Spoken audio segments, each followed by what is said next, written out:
Audreco, bonjour. Le geste juste de l'épilation.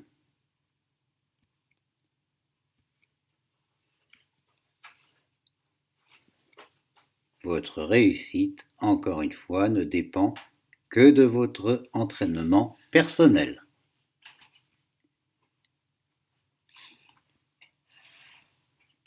Quel est le type de cet exercice? Il s'agit de vous préparer à un geste on ne peut plus courant en toilettage. En fait, c'est le geste professionnel de base. En réalité, il devrait s'agir pour un bon professionnel du geste le plus courant, du geste le plus pratiqué en toilettage. En effet, vos cours essayeront de vous en convaincre. L'épilation, ou plus exactement le trimming, voilà ce qui devrait constituer le travail de base du véritable professionnel. Or, vos stages et vos expériences en entreprise auront tôt fait de vous en persuader, c'est rarement le cas. Pourquoi?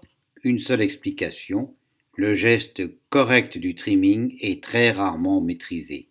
Et quand ce geste n'est pas maîtrisé, il faut bien reconnaître que le travail devient difficile et extrêmement fatigant.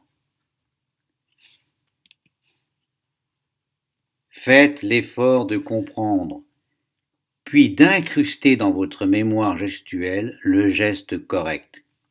Vous en serez immédiatement récompensé. Vous allez découvrir que si le geste est correct, vous faites un effort minimal et la récompense est alors maximale.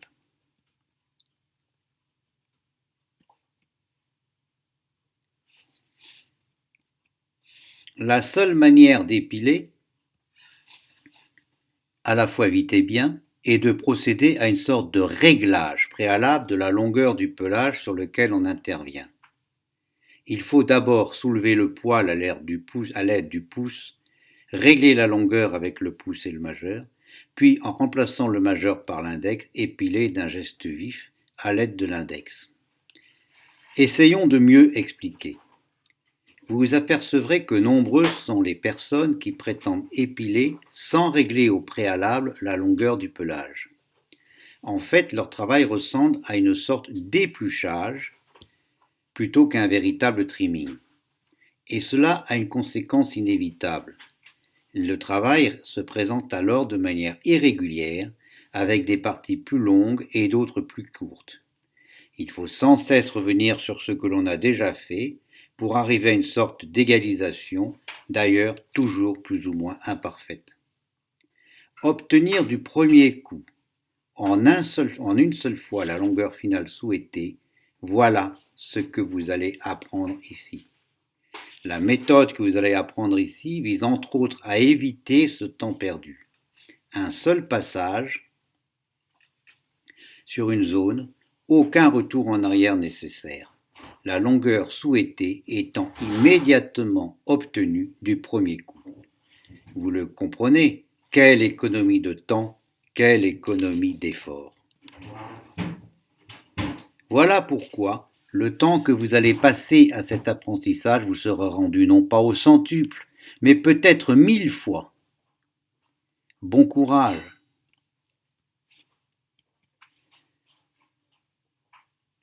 Mais par ailleurs, nous le redirons ensuite, on ne peut pas épiler si l'on ne retient pas, et même assez fortement, le tissu conjonctif, c'est-à-dire la peau, le plus près possible, mais en amont de l'endroit que l'on épile. Encore un petit truc en passant. Le fait de retenir fermement la peau juste à l'endroit que l'on travaille, tout comme on devait le faire au moment du démêlage, n'offre pas le seul avantage de réduire l'élasticité, il en offre un second qui est loin d'être négligeable. Ce maintien crée à l'endroit travaillé une sorte d'insensibilité qui se révélera bien pratique. Donc, deux raisons pour retenir la peau. Premièrement, combattre l'élasticité de celle-ci. Deuxièmement, rendre presque insensible la zone travaillée. Donc, le geste que nous allons vous démontrer, vous permet d'obtenir d'un seul coup, en une seule fois, la bonne longueur. Vous n'aurez plus besoin, ensuite, si vous avez pratiqué ce geste sur une zone, d'y revenir. Ce geste, c'est vraiment très facile de l'apprendre. Vous allez y passer entre un quart d'heure et une heure, et après, ça vous sera utile toute votre vie. Ce geste vous permet non seulement d'aller vite et bien en évitant du travail irrégulier, mais ça vous permet aussi de maîtriser l'élasticité de la peau. Et maîtriser l'élasticité de la peau, c'est aussi faire que l'animal sente moins le geste et par conséquent qu'il y soit relativement insensible. Vous le verrez dans vos cours, il est utile de comprendre que l'épilation consiste en deux réalités finalement assez différentes. La première, que tout le monde connaît, consiste à débarrasser le pelage des poils en phase catagène. La phase catagène, c'est la période où le poil est prêt à tomber parce qu'il n'est plus relié à sa papille. Mais il y a une seconde façon beaucoup moins connue et même complètement ignorée par beaucoup. En effet, il ne s'agit plus d'arracher un poil ici, mais de séparer un poil d'une partie de son extrémité. Cela peut vous paraître un peu compliqué, mais nous en reparlerons dans vos cours. Vous pouvez aussi vous référer à l'ouvrage Le toilettage au bout des doigts, chapitre parenthèse trimming, le grand secret du toilettage. En gros, un poil peut se séparer sur sa longueur sans que cela l'abîme de quelque façon que ce soit, et cela peut être obtenu par le geste juste du stripping.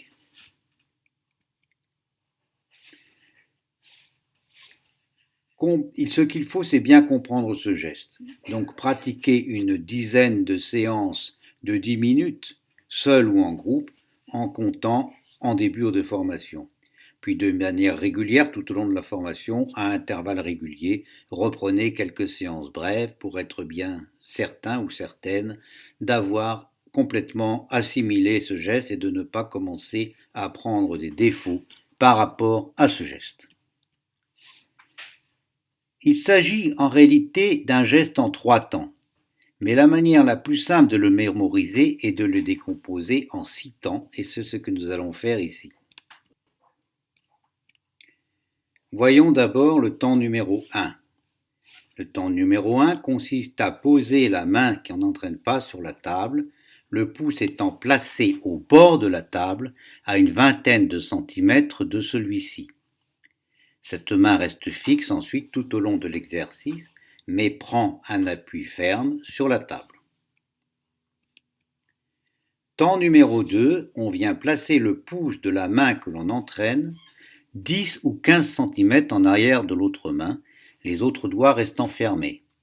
Dans un premier temps, il est plus simple de mettre le pouce le long du bord de la table pour avoir un repère précis par rapport à ce que l'on fait. Donc on place le pouce parallèlement au bord de la table si l'on veut, comme vous le voyez sur l'image. Temps numéro 3, votre majeur vient rejoindre votre pouce. C'est votre majeur à cet endroit-là qui rejoint votre pouce. Temps numéro 4, vous avancez la main qui travaille perpendiculairement à l'arête de la table de 3 à 5 cm. Ce geste-là, c'est ce geste qui vous permettra plus tard de régler la longueur de pelage que vous voulez épiler. Ce fait de régler cette longueur avec le pouce et le majeur, c'est un moment très important de cette gestuelle. Vient alors le temps numéro 5, un moment très important. La main bascule jusqu'à permettre un contact appuyé, table, face interne du pouce. L'index venant en même temps remplacer le majeur. Regardez bien l'image, vous voyez que la main a basculé vers l'avant et que l'index a remplacé le majeur. Il serait en effet impossible d'épiler à l'aide du majeur. C'est pour ça qu'on utilise pour épiler l'index qui vient remplacer le majeur. Et nous sommes maintenant prêts pour le temps numéro 6. le temps numéro 6 qui correspond à l'épilation proprement dite, la main se déplaçant parallèlement à elle-même vient sèchement frapper votre abdomen. Pourquoi se frapper l'abdomen? Non, ce n'est pas du masochisme, mais pour prendre le réflexe à ce stade d'un mouvement vif. Si le mouvement est vif, le chien ne sent rien et l'épilation est facile. S'il n'est pas assez vif, l'épilation ne se fera pas ou sera plus ou moins ressentie et donc désagréable pour le chien. Donc le fait de prendre l'habitude de se frapper l'abdomen vous entraîne à vous préparer à un mouvement assez vif pour le temps numéro 6.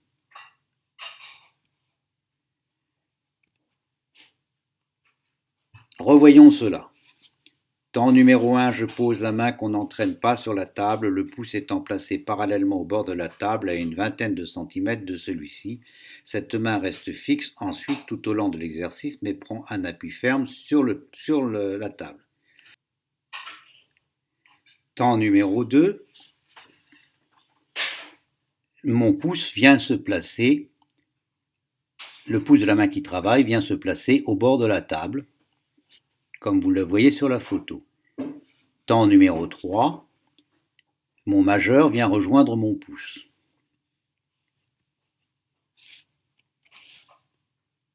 Temps numéro 4, mon pouce et mon majeur avancent de 3 à 5 cm à peu près vers la main. Temps numéro 5, ma main bascule vers l'avant et mon index vient remplacer mon majeur. Temps numéro 6, mouvement sec qui me permet de simuler l'épilation. Vous voyez que ce n'est pas un geste si simple que cela et que cela mérite de s'y entraîner au moins au début de votre formation. Revoyons cela, cette fois-ci, avec une vidéo. Posez la main, le majeur, on avance, on bascule et on épile. 1, 2, 3, 4, 5, 6. Je pense que vous avez compris. 1, 2, 3, 4, 5 et 6. Une dernière fois. 1, 2, 3, 4, basculement de la main, 5, et le geste vif.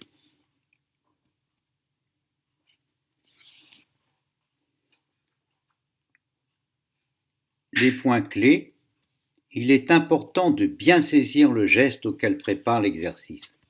Tout d'abord, la peau du chien étant particulièrement élastique, il est impossible de pratiquer l'épilation si la peau n'est pas retenue le plus près possible de l'endroit où l'on pratique. L'exercice a pour ambition de vous donner le réflexe de ce geste initial. On comprend ensuite que le temps numéro 2 soulève le poil, le temps numéro 3 permettant le réglage précis de la longueur que l'on voudra. Le temps numéro 4 met la main en position d'épilation. Plus exactement, c'est le temps numéro 5 qui met la main en position d'épilation. Donc le temps numéro 1, c'est pour retenir la peau. Le temps numéro 2, le temps numéro 3 et le temps numéro 4, c'est pour régler la longueur de pelage que l'on souhaitera garder. Le temps numéro 5, c'est pour se mettre en position d'épilation. Et le temps numéro 6, c'est l'épilation proprement dite. La vraie difficulté, c'est le temps numéro 4, c'est-à-dire la transition qui permet de passer du temps numéro 4 au temps numéro 5, le basculement de la peau, du doigt. C'est donc une faute que de ne pas basculer la main jusqu'à permettre le contact de l'index face interne du pouce avec la table. En effet, dans la position telle que je viens de la décrire, telle que vous la voyez sur la photo du temps numéro 5, l'index est parfaitement placé pour l'épilation. Attention, une autre faute serait de ne pas exécuter le temps numéro 6 de manière suffisamment sèche et vive. C'est pourquoi il est recommandé de finir le mouvement en frappant même légèrement l'abdomen de votre main pour prendre cette habitude d'un mouvement vif. Il faut essayer de travailler de manière égale chacune des deux mains. L'objectif est certes de développer l'adresse de la main habile, mais ici en outre de se mettre en mesure de pouvoir épiler aussi de la main malhabile, ce qui se révélera souvent bien utile lorsque nous pratiquerons. Soit parce que nous serons mal placés pour utiliser la main habile, ce qui arrive souvent sur le côté gauche du chien, soit encore parce que la main habile est finalement fatiguée. Passer le temps nécessaire. Il faut passer le temps nécessaire à bien comprendre chacun des temps de cette gestuelle et comparer avec minutie les positions prises par la main avec celles montrées par le film ou par les photos. Demander l'avis d'un tiers observateur peut se révéler bien utile, une fois le mouvement compris, le répéter beaucoup et souvent. Répétez beaucoup jusqu'à ce que ça devienne une mécanisation, un réflexe de votre gestuelle. N'oubliez pas d'inverser le rôle des deux mains.